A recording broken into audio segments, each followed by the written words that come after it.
Na mimi sio mwizi. Mimi sio mwizi. Baka mimi sio mwizi. Mimi sio mwizi baka. Baka mimi sio mwizi. Baka mimi sio mwizi. Naomba nisamehe. Sikiza baka. Mimi sio mwizi. Mimi sio mwizi. Mimi sio.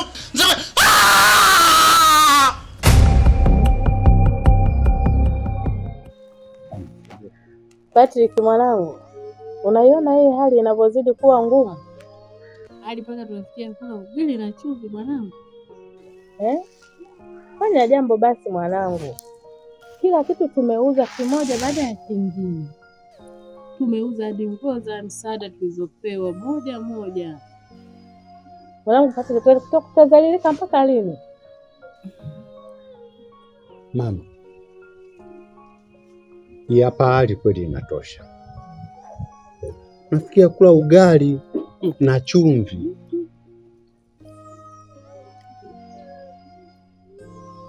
Mama, nakuahidi kuanzia sasa nitahakikisha naibeba hii familia. Nitahakikisha tunapata mlo kamili. Nakuahidi kupambana.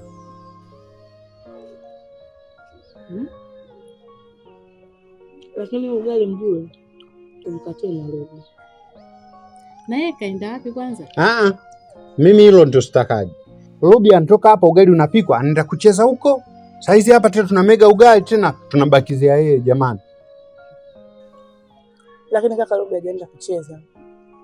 Ameenda tusheni na wenzie. Kwa hata tukumekea kipande tu kidogo na yeye akaja kuuma mate na tosha.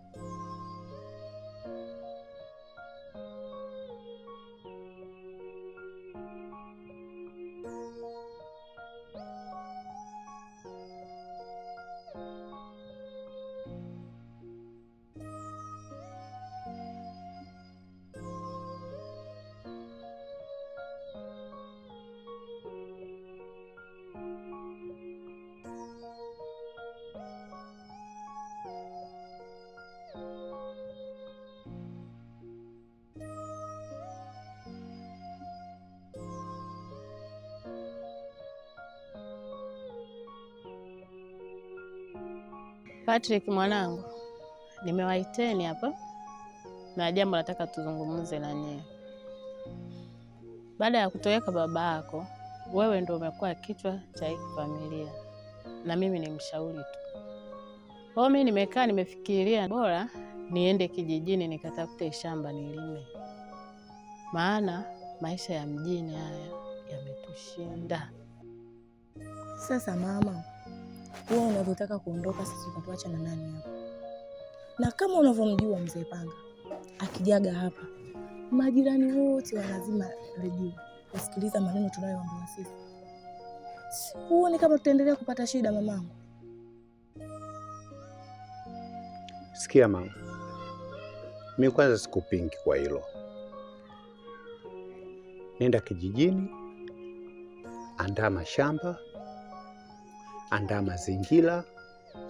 Si wenye muda si mrefu kisha kuwa tayari mama, na sisi tunakuja. Maana si wenye maisha ya mjini hapa. Changamoto. Toka baba atoeke, changamoto. Mimi kwa hilo nakuunga mkono. Alafu dadangu, mimi kwa sasa hivi nimepata kitu cha kufanya. Napokuambia hivi hapa, nimepata toroli. Kuanzia kesho nitaanza kukota vyuma chakavu, nitaanza kukota makopo na pima, tunapata hela. Hela ya kula tunapata, hela ya kumlipa mzee Panga itapatikana, hela ya kula itapatikana. Hilo dada ondoa shaka. Sasa kaka, wewe kupata hilo toroli, kukota sivyo vyuma chakavu, makopo, ndio unahisi unaweza kupambana na mzee Panga? Kila kitu bajeti tu. Tunamwekea hela mzee Panga, naweka pembeni, hela ya kula sisi tunaweka pembeni, mpaka mwisho wa mwezi tunamlipa. Sawa. Kwa vile mama wewe ni mtu mkubwa na fikra zako wewe tofauti na sisi ambavyo tunafikiri. Kwa hiyo mimi sioni haja kuendelea kulipinga sana hili jambo. Kwa hiyo mimi nimekubaliana na hilo na nikutakia tu safari njema. Au sio kaka?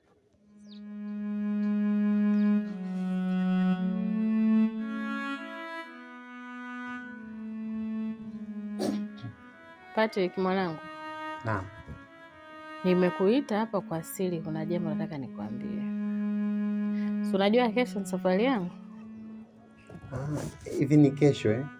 Na kuacha hapa na ndugu zako. Inabidi uwalinde. Wasikiuke mila. Na wasijihusishe na wanaume mpaka watakapopata wanaume wa kuwaoa, yaani wanaume wa kufunga nao ndoa. Umenisikia mwanangu?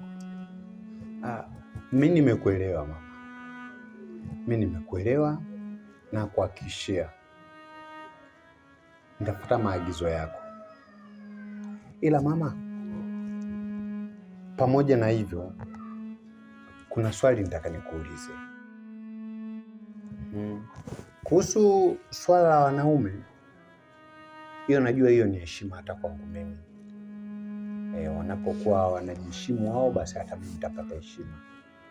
Ila swala la mila kwamba wasifanye kazi, hivi ichawahi tokea labda kuna kipindi labda watu wakikiuka hizi mila kikatokea nini? Yani kwa mfano,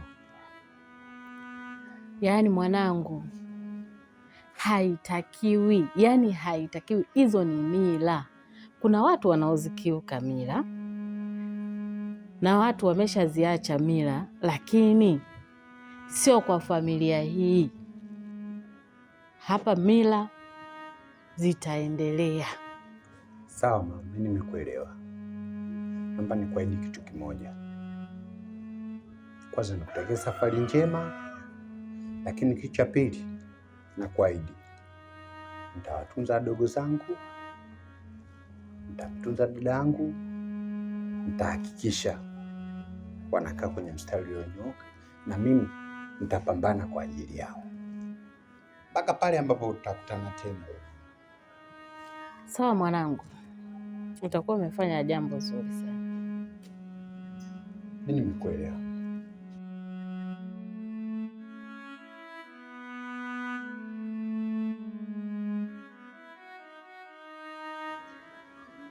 Kaka, hivi hii mila ya wanawake wasifanye kazi, hivi kuna mwanamke ambaye amekiuka na kikamkuta chochote?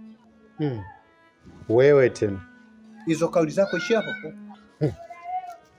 Sikiliza, hizi mila tumezikuta mabibi zetu, mama zetu na watu wengine wote waliotutangulia walikuwa wanazifuata hizi mila. Leo hiyo mwenzangu na mimi ukazivunja mila, we nani? Kitakachokukuta shauri yako, mimi simo tena. Lakini kaka, mimi si nimekuuliza tu, kwani ugomvi jamani? Sasa wewe zivunje, alafu kitakachokukuta mimi tena simo. Kwa kifupi, dadangu, ishia hapo hapo. Yaani kuhusu hiyo mila sijui kuhusu nini hiyo, wewe iache kama ilivyo.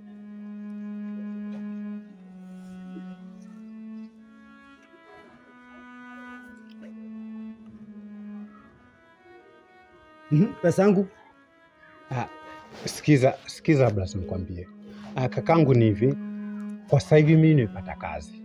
Nimepata kazi tena, kazi ya maana tu, nzuri tu, ambayo itaniingizia kipato mimi na familia yangu. Isitoshe, nakuomba please, nipo chini ya miguu yako, nipigie siku hizi 2 mila yako tunakuwa nimekugeia. Sasa mimi sikupi siku 2, mimi nakupa wiki 2. Ila wiki 2 hizo nazokupa, nikirudi hapa nataka pesa, na nikirudi nisipoipata pesa, ndio mwanzo na mwisho wa kutokukaa kwenye nyumba yao. Sawa, mimi nimekuelewa. Mimi yani hizo siku 2 hizo nilizokuahidi, japokuwa umenipa wiki 2, mimi na uhakika lako nakuwa nimeshakupatia. Kweli nakuomba. Ukiniona sura yangu hapa kama pesa hamna, mjiandae kuondoka. Hilo usijali. Yaani madam umeshanipa hizo wiki 2 na kuhakikishia hii ya mwisho, yani hela yako ukija utaikuta. Si ndio maneno yenu ya kila siku? Hapana, hii nakuahidi ya ukweli kabisa. Si ndio maneno ya kila siku? Nikija atakuja kipingine hapa. Mimi naondoka.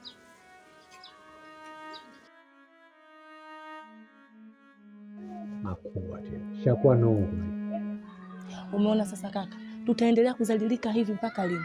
kila siku mitaani. Ukisikia kelele basi nyumba hii. Ukisikia kelele nyumba hii na maneno ni kodi. Hivi kwa nini kaka hii mila tusiachane nayo, mimi nikaenda kufanya kazi? Ndio choko nitakatokea mwanzo. Nilikuwa naona tu maongezi yako yalivyokuwa yanakwenda. Sasa nakwambiaje? Kama hilo swala unasema wewe alipo, sawa. Kwa sababu wewe ndio unamshikilia hizo mila zenu, si nini mimi sijui. Mimi naenda kuchukua ile 2000 ulionipa, niende nikafanye mpango wa kula. Au nayo utaki? Fanya mpango wa kula tu, mambo mengine yaisha.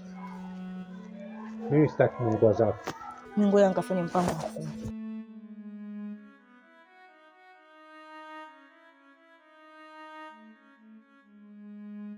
Dada, mimi njaa inaniuma, tutakula saa ngapi? Usijali mdogo wangu. Utakula tu. Subiri kaka arudi. Si unajua kaka anaenda kutupambania sisi.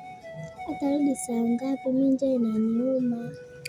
Usijali utakula. Sawa mdogo wangu.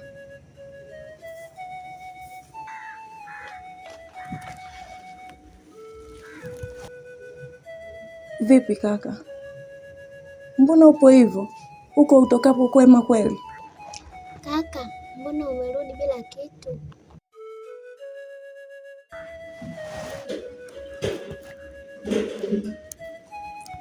Usijali mdogo wangu. Sawa.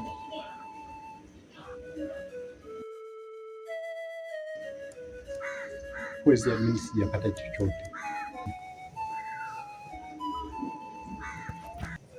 Kaka, hivi maisha gani haya sisi tunaishi?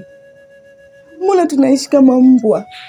Kile tunachokifanya sisi ni kibaya na hatufanikiwi kitu chochote kile. Toka asubuhi mpaka saa hizi mtoto analalamika kula. Nimempa matumaini wewe ukirudi. Haya sasa kaka, tunafanya nini kama hivi? Kaka, mimi njaa inaniuma. Usijali mdogo wangu. Utakuwa umesikia? Dada, isitoshe hata toroli lile mimi nimenyang'anywa.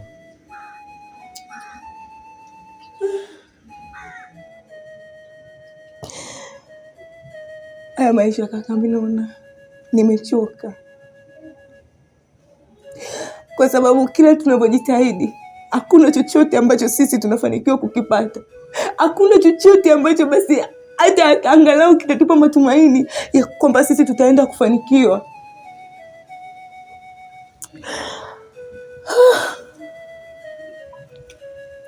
Sawa. Haina jinsi. Ndio imeshatokea. Basi acha mimi niende kwa Mangi. Nikamkope japo unga robo tu. Nipate kukoroga uji. Kwa sababu huyu anatumia dawa. Na hawezi kumeza dawa bila kula. Basi sawa. Lakini kuwa makini njiani. Haina shida tu.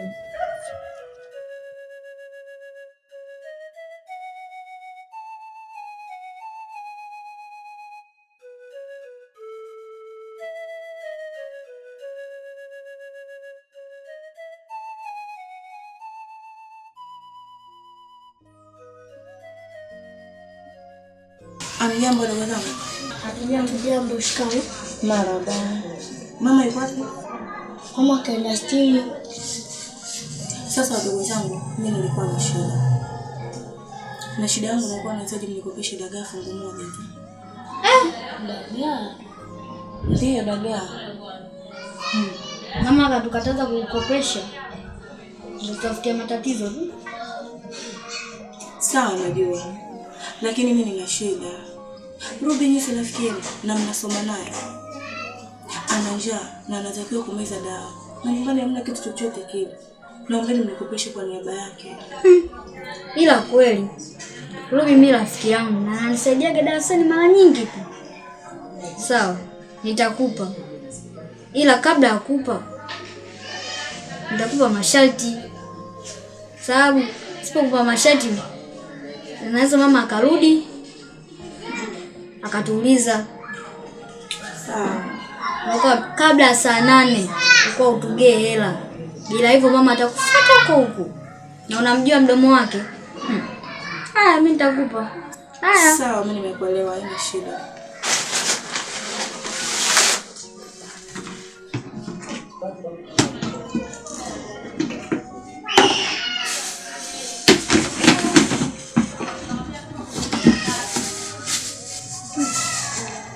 Asante. Haya, asante na wewe.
Jamani, mpaka nilikumisi.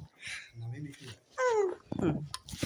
Hata safi za kazi. Safi za majukumu. Nashukuru Mungu. Jamani, mbona kama umekonda? Siwajua majukumu ya kazi. Umekonda, umekuwa mbaya. Ya, nikiwa mbali na wewe lazima nikonde. Sasa umekuwa mweusi. Kawaida, baridi sana huko. Zawadi yangu iko wapi? Maana uliniambia ukifika kabla sijaingia ndani kuna zawadi moja nitaandalia. Nataka unipe hapa. Nikupe hapa? Ndio. Wewe mbabaifu wewe. Jamani, nyumba alikuwa naiona kubwa hatari. Usijali, mimi nisharudi na papo yuko.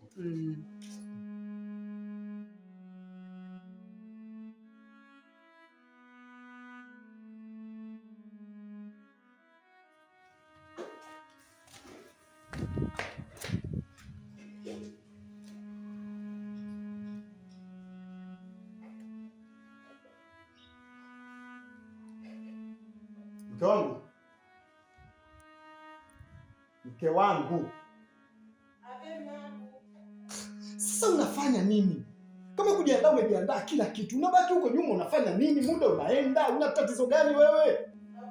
Kwa nini ulishajiandaa kila kitu na kila kitu tumemaliza na tumekubaliana tunaondoka?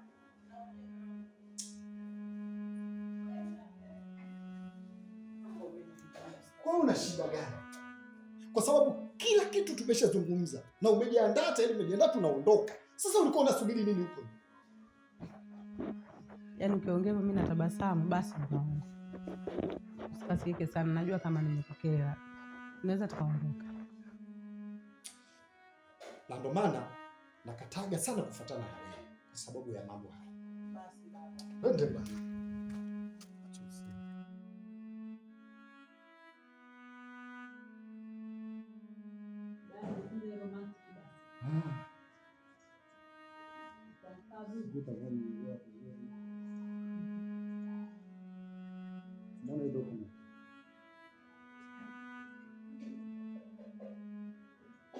Labda nikufafanulie maana hizi ni dokumenti zimetumwa kutoka kazini. Kifupi ni kwamba, ngoja nikuelekeze. Pale kazini nimeteuliwa mimi nisafiri kwenda nje ya nchi. Natakiwa niende Harare, Zimbabwe. Huko nitakaa takribani miezi 6. Na tayari wameshaniingizia dola 1,500 kama marriage. Na baada ya miezi 3 ataniingizia zingine. Kwa hiyo na nimeshatumiwa tiketi ya ndege, kesho saa 4 natakiwa nisafiri. Nitafanyaje? Na ndo majukumu ya kazi. Maana kutoka kwako ndo kula kwetu. Mimi naweza nikasema Mungu ni mwema, kwa sababu kakuonyesha njia nyingine pia kupatia riziki. Na kuhusu kuondoka huko kukaa miezi 6, mbona ni mingi sana mwanangu? Mimi nitakuwa siwezi kukaa nyumba hii yote peke yangu kweli. Na kwa nini tusiende wote? Nisikilize mke wangu. Najua miezi 6 ni mingi sana, kwa vile mimi na wewe tulivyozoeana na tunavyoishi kwenye nyumba. Lakini mke wangu, ni majukumu ya kazi. Na pia tiketi walionitumia ni moja. Siwezi kukuchukua wewe tukaenda kule. Mimi nikuombe kitu kimoja. Acha niende. Nikae kama miezi 3 hivi nione upepo na mazingira ya kule. Nikiona itafaa wewe kuja mara moja, nitakutumia nauli. Utakuja mara moja, and then utarudi. Lakini nikuhakikishie tu, nitakuwa na wewe kwa mawasiliano muda na wakati wowote mke wangu. Miezi 6 mingi. Sawa. Nabii tu nikubali, nitafanya. Na pia nikusisitize, nikuombe kitu kimoja cha msingi. Naondoka mimi. Kumbuka tuna ujenzi kule site. Jitahidi sana kufuatilia ule ujenzi. Jitahidi sana kuwafuatilia mafundi. Kwa sababu ukisema hautofuatilia ndani ya miezi 6, maana kule kutaharibika. Nenda benki, katoe pesa, usimamie ujenzi. Kwa kwenda, sio kupiga simu. Hiki tunachokitafuta ni cha kwetu sisi, mimi na wewe. Sijui umenielewa mamangu? Na mume wangu, kuhusu kusimamia masuala ya ujenzi usijali. Ujenzi utaenda vizuri kabisa, na mimi ukirudi utafurahi. Na kuhusu mafundi, mimi nitafanya kazi. Yaani nitakuwa imara sana katika masuala ya usimamizi. Kila kitu kitaenda sawa, wewe wala hata usijali. Ila nitakumisi sana. Najua. Ila kutokana wewe unaondoka kesho, na hiyo safari urudi leo wala kesho, basi naomba tukae mapema ili unipe zile haki zangu mapema kabla kujaacha. Hilo tu. Hata mwenyewe leo ratiba yangu ni kuwahi kulala. Maana miezi 6 sio midogo hiyo. Andaa kila kitu, nakuja mke wangu. Haya sawa. Zima TV hiyo.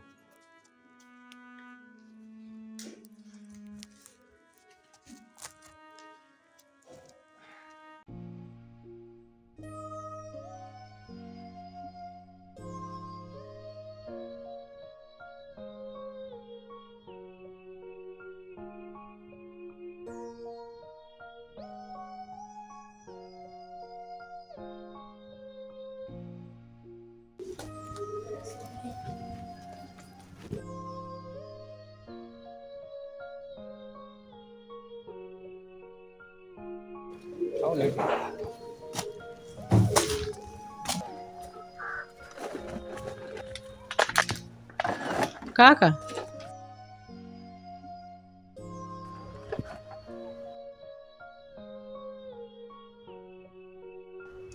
Samani. Sasa hivi. Kwema vipi? Safi. Kama kuna sehemu nimekuona hivi, yani kama nakufananisha. Mimi mwenyewe sura sio ngeni sana. Sijui hata nilikuwa na wapi. Yaani najitahidi kuvuta kumbukumbu. Lakini sikumbuki wapi. Hatujaonana site. Site? Site moja kule kuna nani nitaka kudondokea nikawa Kweli. Tangia umetoka pale na mimi natoka huko, yani nilipokuona tu. Huyu mtu kama namjua lakini ndio hivyo mambo mengi ndugu yangu. Tunajua mambo mengi. Siku nyingi zimepita. Tupo. Kaka. Nilikuwa na kuomba kama utojali. Kwa sababu si unajua sisi tayari tushakuwa ni watu ambao tumefahamiana. Kwa hiyo ni vyema ungepajua kwangu ambapo mimi naishi. Wow. Sawa, lakini saizi nina mishemishe kidogo. Najua kama upo kwenye mishemishe. Na ninafahamu kwa sababu ila niombi tu, mimi nakuomba please ukapajue tu kwangu japo kwa dakika chache, alafu utaondoka na shughuli zako. Nakuomba please. Basi sawa. Twende. Huko. Kwa mishe hizo zinaenda. Aisee. Vizuri lakini maana kupambana ni hivyo, yani maana tangia siku zile tunaonana tena.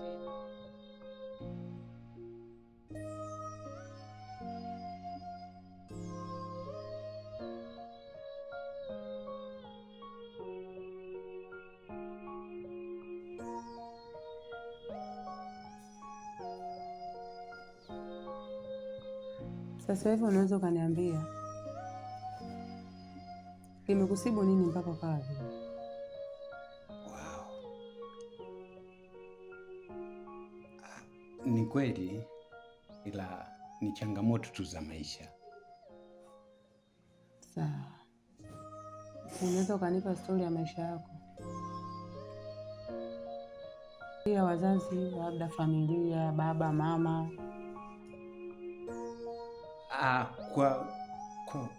Kwa familia kiukweli mimi sina baba, sina mama, sina mdogo, sina mkubwa. Yaani ndio nipo mimi kama mimi.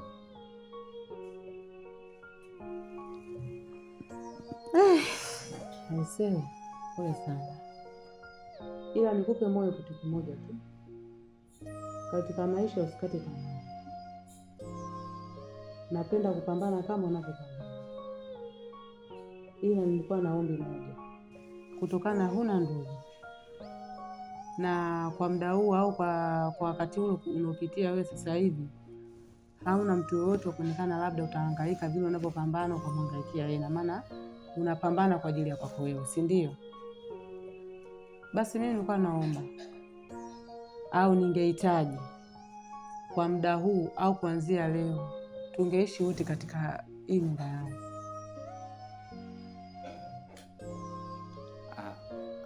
Hapa.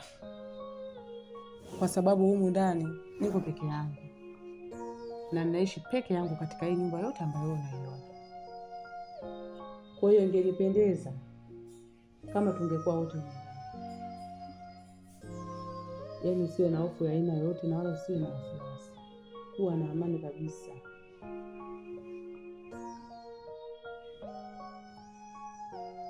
Naomba usiwe na wasiwasi. Sawa, mimi nimekuelewa. Basi ni vizuri na pia nimependa majibu yako. Nashukuru.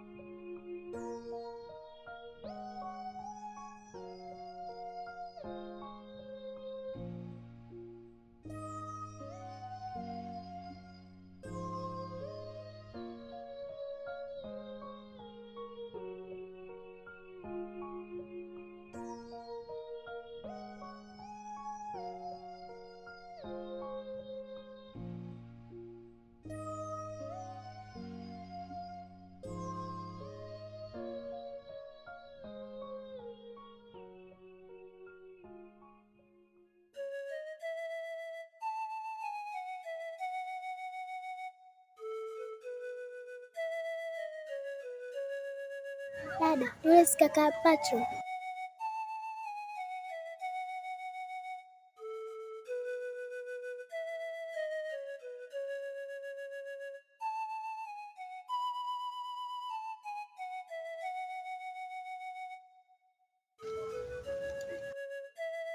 Patrick, kwanza nimefurahi sana kukuona leo, kwa sababu nimezunguka na nimehangaika, nimeteseka. Tumekutafuta Kisemvule nzima, tumehangaika, na imani leo mateso yangu atakuwa ameisha. Wewe sogea. Wewe ndugu kama mimi? Hem, jiangalieni nyenye kuanzia chini mpaka juu, afu mniangalie na mimi. Hivi mnaweza mkawa ndugu kama mimi? Patrick ndio nani? Wewe nani kwani? Nakuuliza wewe, nyiwa kina nani? Sikujui, hunijui. Patrick, leo unijui mimi? Patrick, mimi ni mdogo wako. Hata huyu pia ni mdogo wako. We, umelogwa wewe? Nakuuliza umelogwa? Unafoniona hivi mimi naweza nikazaliwa na nyie? Wewe, sina ndugu kama nyinyi. Patrick, mwache basi hizo drama zako. Hebu angalia maisha tuliokuwa tunaishi wenzio. Tumeteseka, tumehangaika. Leo nimekuona ndugu yangu, unajua shida zetu zimeisha. Patrick, unatukataa kweli? Dada, samahani. Huyu haitwi Patrick. Huyu anaitwa James. Itakuwa umefananisha tu. Patrick, usitufanyie hivyo. Hey, wewe sogea huko bana. Wewe vipi? Sikia wewe. Hamwezi kuwa na kaka kama mimi. Hem, jiangalieni jinsi mlivyo. Hivi mnaweza mkawa na kaka kama mimi? Mimi nimezaliwa na nyinyi? Nani kakwambia? We, koma. Tena koma. Hapo nitakuaibisha mbele za watu. Umesikia? Fanya mambo yako. Kama kuaibika nishaaibika tangu hapo mwanzo. Lakini mimi siwezi kuifananisha damu yangu, Patrick. Baby, achana nao. Kama unataka msaada sema. Au mnataka juisi? Kama mnataka msaada shika. Shikeni basi. Shida yenu si msaada. Mngekuja tutokea mwanzo bana, samahani, sisi tunaomba msaada, tunawaelewa, tunawasaidia. Baby, tunawasaidia tu. Ila kwa gia mlioingilia hapa msaada hakuna. Hem, sogeni huko. Sogeni. Patrick, hey, hebu niache. Sina ndugu kama wewe. Koma.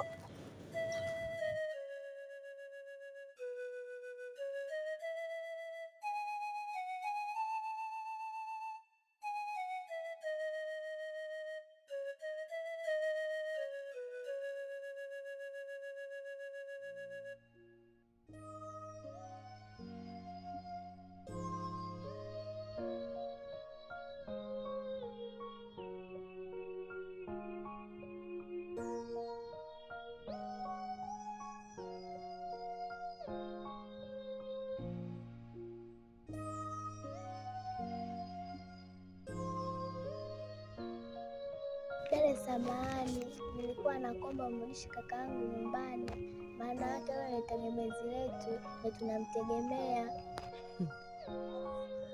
Wewe unajua unachekesha eh? Kwani mara mwisho pale mlivyokutana na kaka yako aliwaambia nini? Si aliwaambia hawajui nyinyi?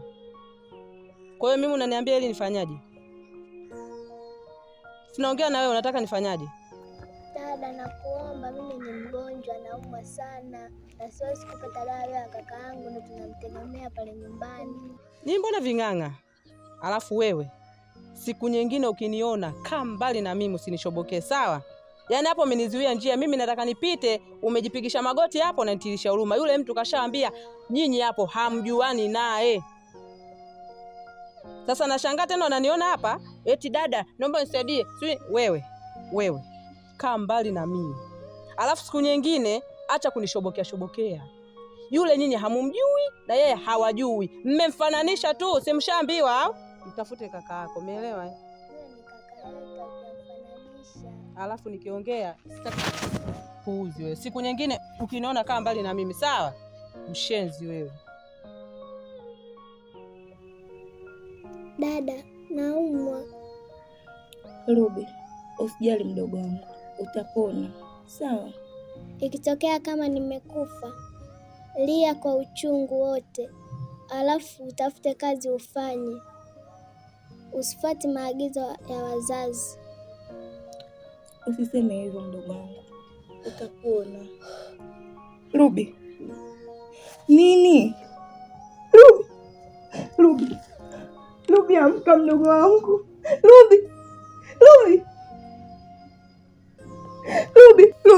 Ruby, amka. Ruby, mimi na wewe tumebaki wawili tu mdogo wangu, na unaniacha peke yangu. Ruby, unanitania. Ruby, amka mdogo wangu.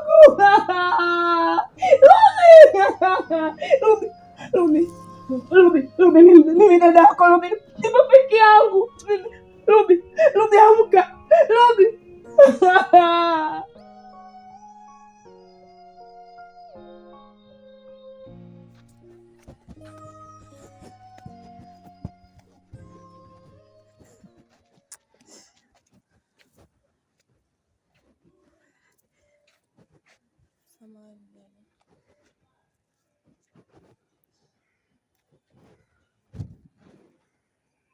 Dada, samahani dada, najua nimekupotezea muda wako kusimamisha hapa, ila shida yangu kubwa dada, mimi nina shida na kazi.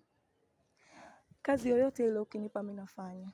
Mimi naweza kupika, naweza kufua, naweza kufanya kazi zote za nyumbani. Nakuomba dada yangu nisaidie. Hebu geuka kwanza.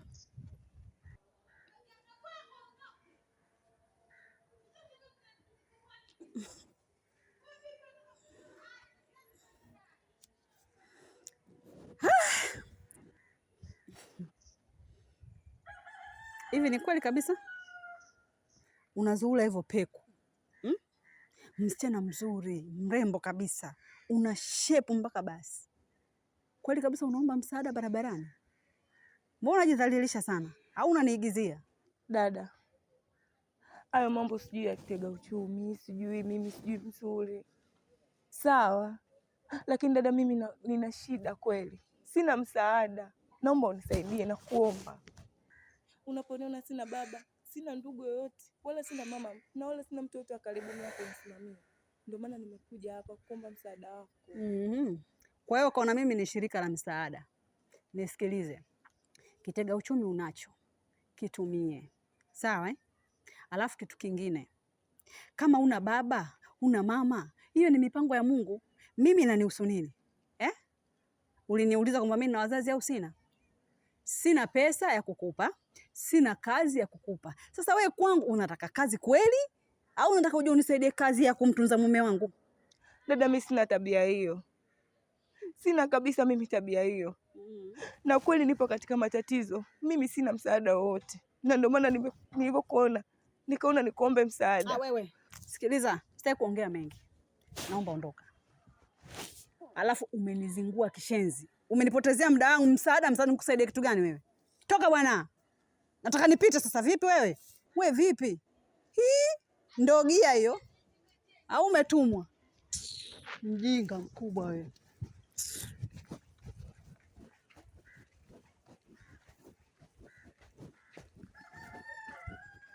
Dada,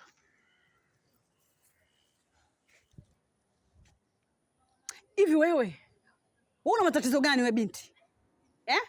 Nimekuambia sina kazi ya kukupa, sina pesa ya kukusaidia. Dada, tumezaliwa wapi mimi na wewe? Samahani sana dadangu. Sawa, nimekuelewa katika kila kitu ambacho umekizungumza, lakini umedondosha simu yako. Hii ndio sababu kubwa ya mimi kukuita. Na ndio maana nimekuita ili nikupatie.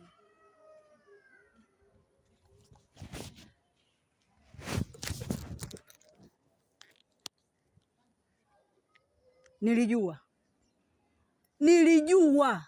Haiwezekani binti hivi ulivyo kweli, hivi ulivyo hivi. Wewe kuomba msaada mtaani wewe. Nilikuwa najua hizi ndio njia mnazotumia sasa hivi. Kwamba wewe mbwa ni kibaka mkubwa sana, pumbavu wewe. Kwa hiyo kumbe hapa yani alafu mzoefu wewe. Umenichukuliaje hii simu? Dada, mimi sina tabia hiyo. Kweli nina shida, lakini siwezi kufikia kuwa mwizi. Ulipokuwa unaondoka hapa umedondosha simu yako. Na ndio maana nimenyanyua na kukuita. Koma wewe. Nimedondosha simu? Wewe unajua nikotokea mimi? Nimetoka huko tena mbali zaidi. Mbona sijadondosha hii simu? Nidondosha ulipo wewe, si ndio? Alafu wewe baba, kama siku nyingine, mjinga mkubwa wewe. Wewe usipite kwenye anga zangu tena. Mbwa mkubwa wewe. Dada, mimi siwezi kuwa mwizi. Na inavyoonekana wewe ndio maana wazazi wako wamekufa. Kwa kukukimbia, yaani wamekufa kwa sababu yako. Walijua tu kwamba wameleta nuksi hapa duniani, mpumbavu. Toka. Toka. Ikisema toka toka, mbavu. Nyo, lione linatingisha tu nataka kazi.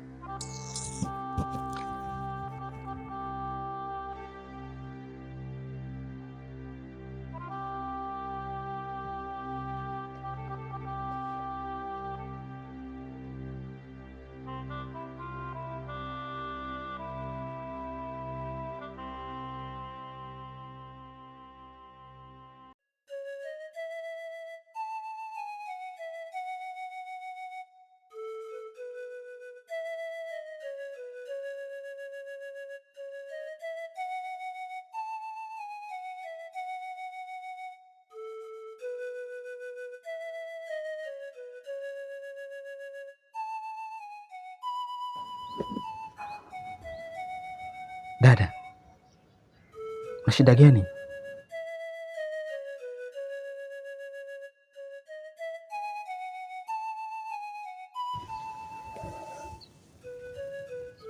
Dada,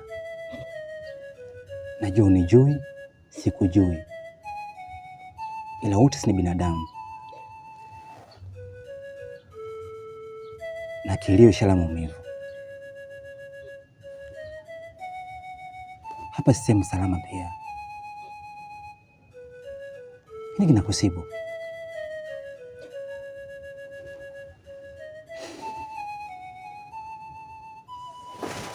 Dada, naomba nikusaidie. Niamini.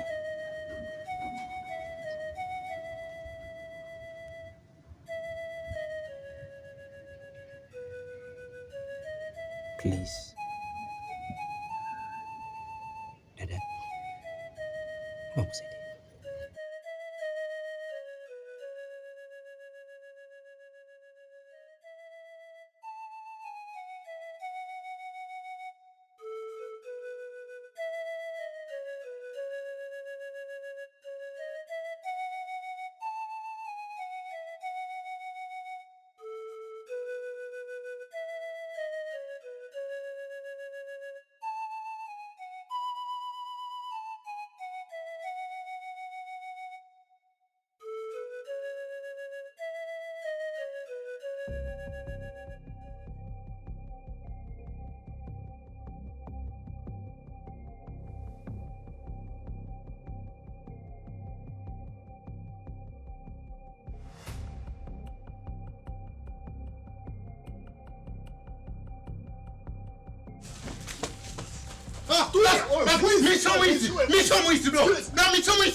Karibu. Asante.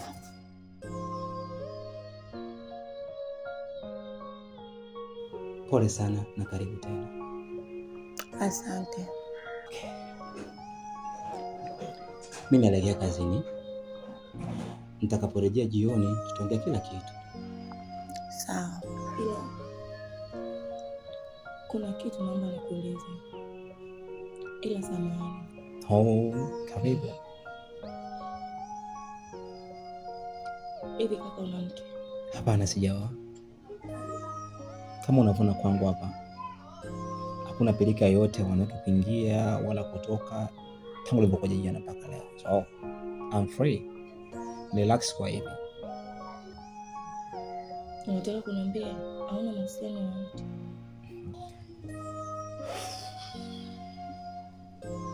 Nilikuwa na mahusiano, lakini kila mwanamke ana changamoto zake, ana shida zake, ikapelekea kutoona umuhimu sana kuwa na mwanamke. Bora nibaki mwenyewe kama hivi, nafanya mambo yangu, anaenda, naingia, natoka, nafanya kazi, basi.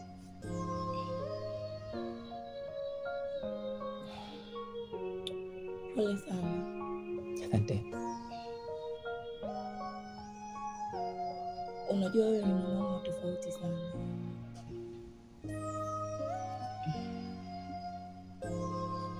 Lakini ni mtu ambaye una upendo, una huruma na unabeba mzigo wa watu wengine.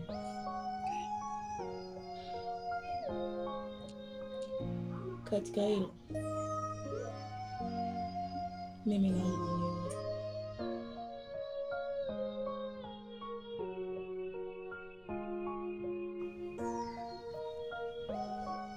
Kwa msaada ambao umemsaidia, umenitoa kwa nilikotoka, unijue mpaka umenifikisha hapa.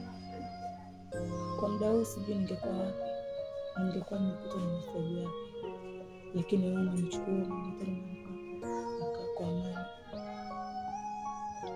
Nakupenda.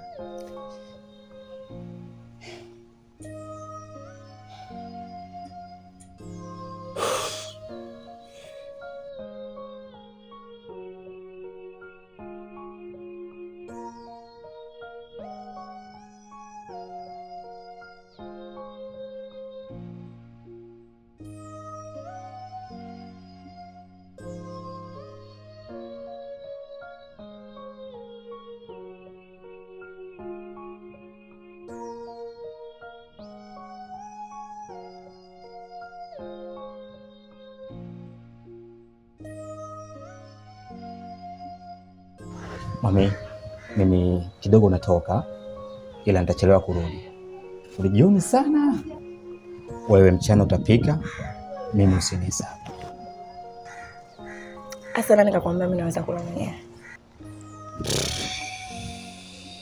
Okay, sawa. Sijali. Lakini mimi nikuombe kitu kidogo. Yes. Na mimi pia nitatoka.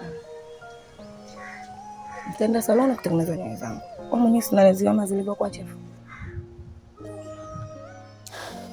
Sawa, ila hutachelewa. Siwezi kuchelewa kurudi mume wangu. Ondoa wasiwasi. Asante. Bye.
Dada, mimi ndugu yako, mimi ndugu yako wa damu kabisa. Ni kweli nimekukosea, sijakamilika binadamu, kwenda nilikengeuka tu dadako. Please, nimekutafuta kwa muda mrefu, nimehangaika mpaka nimekupata. Najua nilikukosea, najua nimewakosea. Mimi binadamu sijatimia. Kweli nimekosea wewe, nimekosea wazazi wetu. Chonde ipo chini ya miguu yako, naomba samahani, naomba nisamehe dadangu, nakuomba please. Shemeji, najua ndio kwanza, kwa mara ya kwanza tunakutana, tunakaa tukiongea, japo tumekutana katika wakati kama huu, lakini huna budi kunisikiliza. Tafadhali, mimi ni binadamu, mkosaji, nimekosa, na stahili hukumu yote kutoka kwa dada yangu. Dada, shemeji, naomba uniombe kwa dada nisamehe, nimekosa mimi. Mke wangu kipenzi, wahuba wangu, nisikilize kwa makini sana. Hakuna endaye bila kujikwaa. Kama si kidogo basi hata leo utajikwaa tu lazima. Maana yake ni nini? Wewe haujakamilika. Hakuna aliyekamilika. Sio mimi, sio wewe, sio yeyote yule. Hakuna aliyekamilika. Mpaka tuko hapa leo. Ni brother, mwanaume wewe. Lakini mpaka anapiga goti kwa mtoto wa kike. Ni mdogo wake aliyekuachia ziwa. Amegundua kosa lake. Amejua alipojikwaa ni wapi. Amepata futa mpaka amefika hapa. Angeweza kuignore tu akadharau, lakini amekuja. Katoa mpaka machozi ya maumivu. Chozi ni sauti ya ndani. Mpe nafasi nyingine. Mpe kwa mara ya pili. Nakuomba. Mume wangu, siku zote nimekuwa nikiishi na wewe, hata siku moja sijawahi kukupinga na sijawahi kukana kitu chochote kile ambacho wewe unaniambia, lakini katika hili hapana. Mimi kumsamehe yule siwezi. Yaani pamoja na yote yale ambayo mimi nimekusimulia, kila kitu ambacho nimekipitia, leo hii mimi nimsamehe yule? Mimi kumsamehe yule siwezi. Yaani pamoja na yote yale ambayo mimi nimekusimulia, kila kitu ambacho nimekipitia, leo hii mimi nimsamehe yule? Na kama wewe ndio una moyo huo, utachagua kati yangu mimi na yule, nani abaki na nani aondoke, lakini mimi siwezi kumsamehe yule.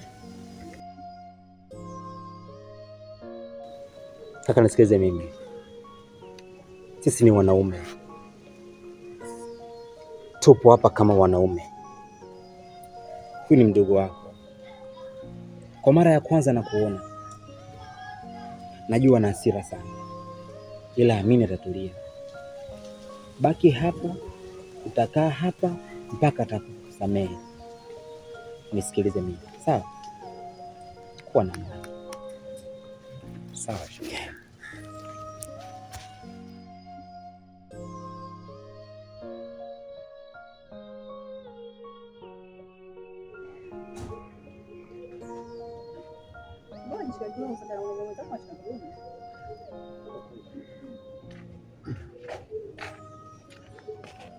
Karibuni. Asante. Vipi dada? Mama. Njoo kae.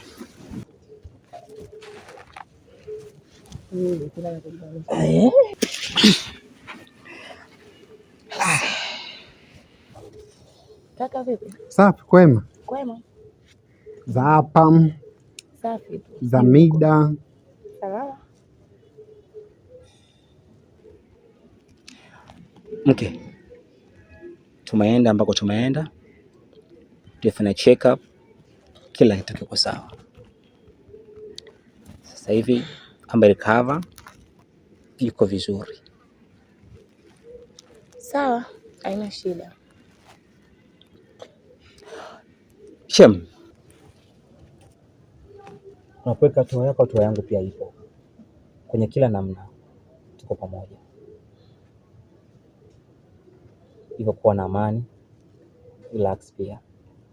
Sawa, ninashukuru kwa hilo, na pia nashukuru kwa msaada wako. Nashukuru kila kitu ulichokionyesha kwangu mimi. Nimejifunza vitu pia. Asante, tuko pamoja. Basi sawa, wife. Mimi kidogo na wajibu hapa, muda umenitupa mkono. Tarejea. Sawa, usichelewe lakini. Hana shida. Sawa.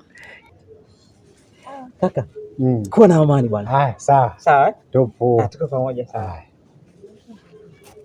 Kidali. Alafu wewe kaka, umefurahi? Nimefurahi.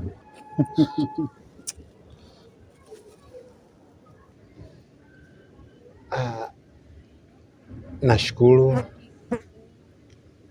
kwa ukarimu wako dadangu, pia hata shemeji yangu amenionyesha kitu na nimejifunza vitu kutoka kwake. Afu dada, kuna jambo moja nataka nikuulize. Kitu gani? Kuna masiku yamepita hapa, siku kadhaa toka nipo hapa, kuna kitu sijakiona. Sijamuona mdogo wangu, sijui yupo wapi labda.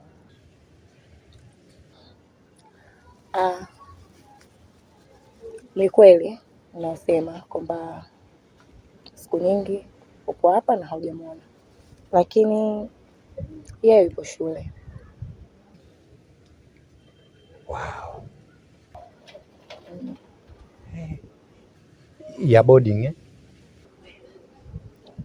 Yeah, na ndio maana unaona muda mrefu tupo hapa na hayupo, ila waga anakuja likizo.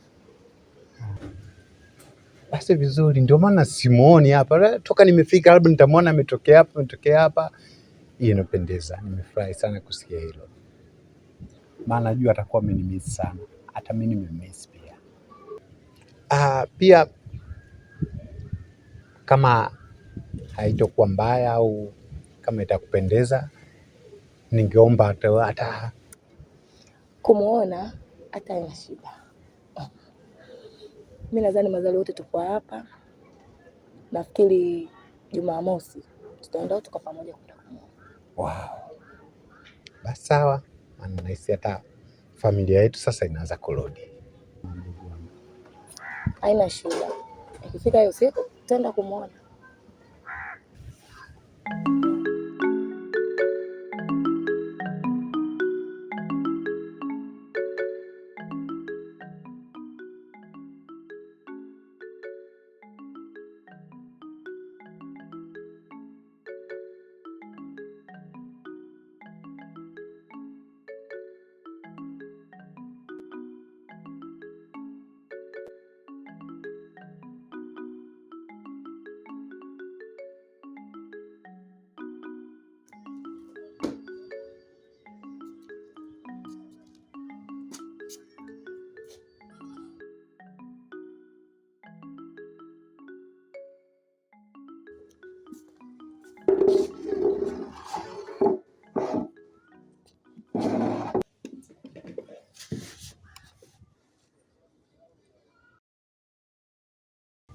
Wife.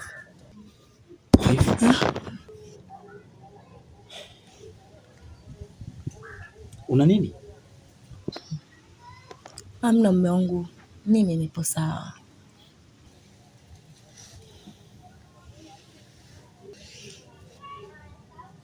Usinidanganye kwa ulimi. Mke nakujua vizuri sana. Niko nawe kitambo sasa. Na kujua ukicheka, ukikasirika, ukiwa na amani na kufahamu. Dogo na kufahamu. Just niambie tu kwa shida gani? Ni kweli nafahamu. Ni kweli sipo sawa mume wangu. Unajua toka kaka Patrick amekuja hapa, tumempokea na tukasahau yote yale yaliyopita. Lakini leo ameniuliza swali ambalo linanichanganya sana kichwa changu. Patrick leo ameuliza kuhusu mdogo wetu Ruby. Mwambie nini? Nimeshindwa kumueleza hali halisi ilivyo. Ilinibidi nimdanganye. Nimemdanganya kuwa Ruby upo shule. Na kitu kingine, ameniomba kwa Jumamosi tuende kumuona. Kitu ambacho kinanichanganya zaidi, nilichomwambia si kweli. Najiuliza sana, nitamueleza vipi ili mimi anielewe kuwa Ruby atupo naye. Nashindwa mume wangu. Na ndio maana niona nimechanganyikiwa sana. Sikiliza wife, nikwambie kitu mke wangu. Sawa? Ukisikia Jasiri maana yake kapitia vikwazo vingi. Kapitia shida nyingi. Majaribu mengi. Akaamua kuwa jasiri. Kwa jinsi shemeji alivyokufanyia. Hatua zako zote ulizopitia. Una kila sababu ya kumpeleka sehemu sahihi. Muoneshe picha halisi ya kitabu. Ajue kwa picha inasema nini, tafsiri yake ni nini.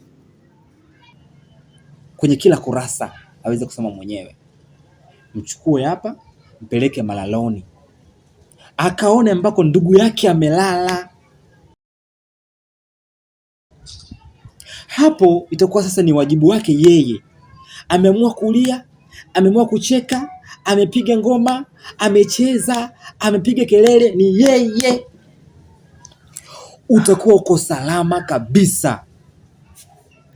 I hope you understand me. Lakini ukimficha siku atakapokuja kugundua mwenyewe, mtachukizana tena.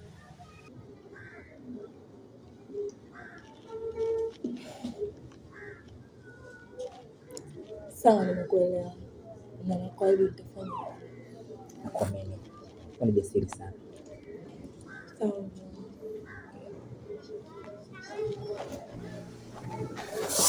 Okay.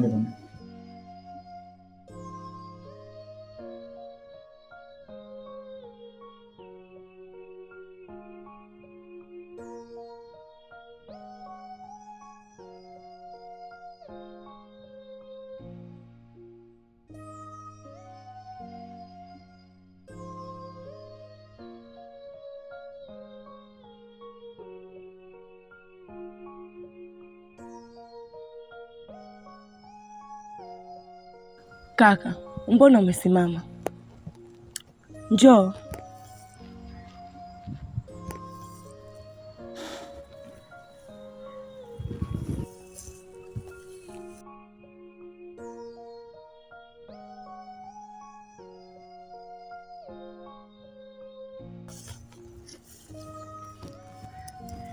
Huyu ndo mdogo wetu.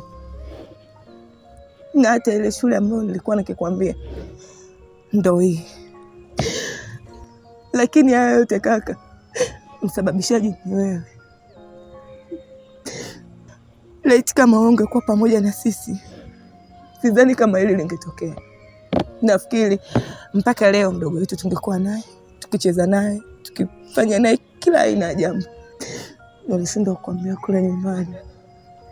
Nilitaka ushuhudie kwa macho yako.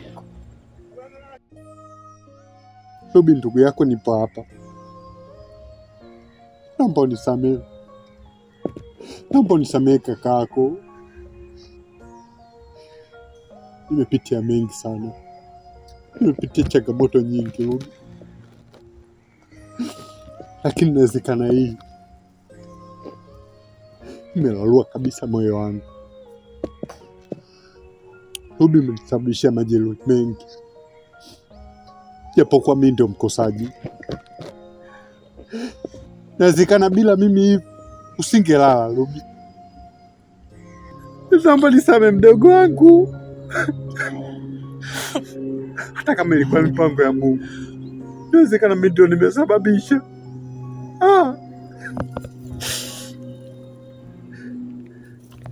Leo umelala peke yako. Kaka, nimekuja kukuona. Najua nakuja kukuona shule. Nimekuja kukuona kabrini mdogo wangu.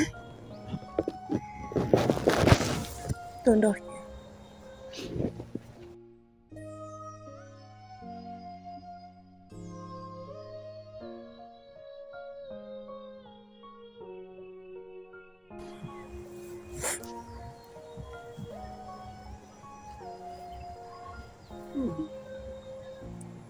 Naanzaje kukuacha peke yangu ikiwa mimi ndio msababishaji? Ruby, natamani ningekuwa Nuhu kwenye jaribio la safina, au ningekuwa Musa na jaribio la Farao, ila kwa hili ni kubwa sana. Na kuachaje peke yako? Siwezi kukuacha peke yako, tutalala wote. Na kuachaje Ruby mdogo wangu peke yako? Ruby!